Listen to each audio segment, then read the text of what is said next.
আসসালামু আলাইকুম। আশা করি আল্লাহর রহমতে সবাই ভালো আছেন। আজকে আপনাদের সাথে শেয়ার করব আটা আর কিছু মুরগির মাংস দিয়ে ভীষণ মজার বিকেলের নাস্তা কিংবা বাচ্চাদের টিফিন রেসিপি। তো বাচ্চাদেরকে এই টিফিনটি বানিয়ে দিলে খুবই মজা করে খাবে, টিফিন বক্স একবারে খালি করে নিয়ে আসবে। আমি আগে চিকেনের পুর তৈরি করে নিব। আমি দিয়ে দিয়েছি 2 টেবিল চামচ রান্নার রেগুলার তেল, দিয়েছি বেশি করে পেঁয়াজ কুচি আর কিছুটা কাঁচামরিচ কুচি। চিকেনের পুরে পেঁয়াজের যত বেশি হবে চিকেনের পুরটা খেতে ততটাই মজা হবে। তা আমি পেঁয়াজগুলো হালকা করে ভেজে নিব। পেঁয়াজগুলো আমার হালকা ভাজা হয়ে গেছে। এখন এখানে আমি দিয়ে দিব 1 চা চামচ আদা রসুন বাটা, দিয়ে দিব 1/2 চা চামচ জিরে গুঁড়া, 1/2 চা চামচ ধনিয়া গুঁড়া। এখন এই মশলাগুলো আমি ভালো করে পেঁয়াজের সাথে কষিয়ে নেব, যেন গন্ধ না থাকে। আমাদেরকে খেয়াল রাখতে হবে মশলার গন্ধ লাগলে কোনো খাবারই খেতে ভালো লাগে না। তা আমার মশলা আর পেঁয়াজ কষানো হয়ে গেছে। এখন আমি আগে থেকে সিদ্ধ করে রাখা চিকেন দিয়ে দিয়েছি। আমি একটু আদা রসুন আর লবণ দিয়ে মুরগির বুকের মাংস সিদ্ধ করে নিয়েছি। তারপরে একটা কাঁটা চামচ দিয়ে ছাড়িয়ে নিয়েছি। পেঁয়াজের সাথে ভালো করে মিশিয়ে নিচ্ছি। তা আমি চিকেনের পুরটা একটু বেশি করে তৈরি করে নিচ্ছি। তৈরি থাকলে যে কোনো সময় নাস্তা তৈরি করা যায়।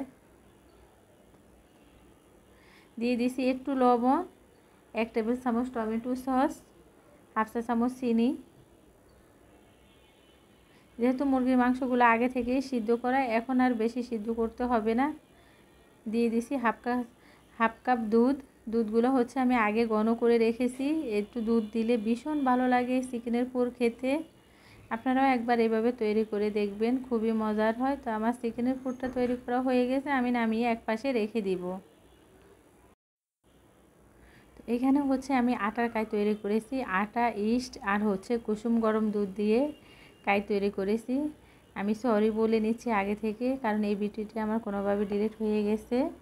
তা আমি কুসুম গরম দুধ দিয়ে কাই বানিয়েছি। আপনারা চাইলে কুসুম গরম পানিও দিতে পারেন দুধের পরিবর্তে। এখান থেকে আমি কয়েকটি লেচি বাইর করে নিব।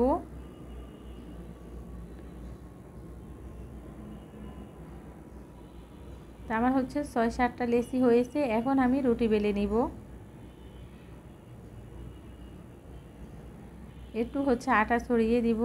তা আমি আটা দিয়ে কাই তৈরি করেছি। আপনারা চাইলে আটার পরিবর্তে এখানে ময়দা দিয়েও কাই বানিয়ে নিতে পারেন। একটু লম্বা করে একটা রুটি বেলে নিতে হবে আমাদেরকে। তো কোনো রকম তেল ছাড়া এই নাস্তাটি তৈরি করা খুবই সহজ, কিন্তু খেতে ভীষণ ভালো হয়। যারা তেল ছাড়া নাস্তা খেতে চান তারা এই নাস্তাটি তৈরি করে খেতে পারেন, ভীষণ ভালো হয় খেতে। আর বাচ্চাদের টিফিনও একেবারে অল্প সময়ের মধ্যে আমরা তৈরি করে দিতে পারবো।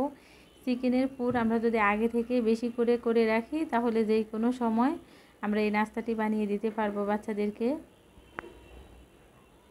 আমি রুটিটির 2 পাশ কেটে নিয়েছি, আর আগে থেকে রান্না করা চিকেনের পুর দিয়ে দিয়েছি এক পাশে। এখন ভালো করে এক পাশ লাগিয়ে দিব টেনে এনে রুটির সাথে।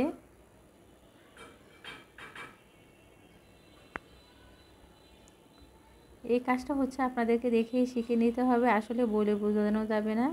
এখন একটা ছুরি দিয়ে আমি কেটে নিয়েছি। তারপর একটু পানি লাগিয়ে দিচ্ছি, মুড়িয়ে নিয়েছি। তারপরে 2 পাশ আমরা একসাথে লাগিয়ে দিব একটু পানি লাগিয়ে। এই যে হয়ে গেল, দেখেন মাশাআল্লাহ কতটা সুন্দর হয়েছে। আপনারা চাইলে এভাবে মুড়িয়ে দিতে পারেন, কিংবা এমনিতে থাকলেও খুবই সুন্দর হয়। তা আমি একইভাবে সবগুলো নাস্তা তৈরি করে নিব।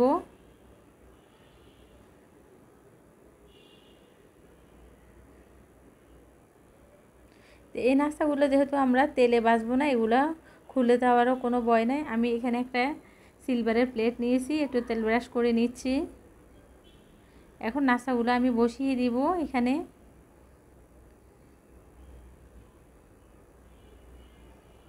তারপরেও উপর থেকে একটু ডিমের কুসুম ব্রাশ করে দিব, তাহলে খুবই সুন্দর কালার আসবে।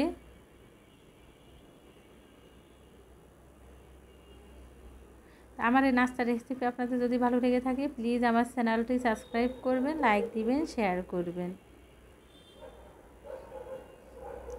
আমি চুলার মধ্যে একটা প্যান বসিয়ে তার মধ্যে হচ্ছে একটা স্ট্যান্ড দিয়েছি, স্ট্যান্ডের উপরে প্লেটটা বসিয়ে এখন ঢাকনা দিয়ে রেখে দিয়েছি 5 মিনিটের জন্য। 5 মিনিটের মধ্যে এগুলো হয়ে গেছে, মাশাআল্লাহ খুবই সুন্দর হয়েছে।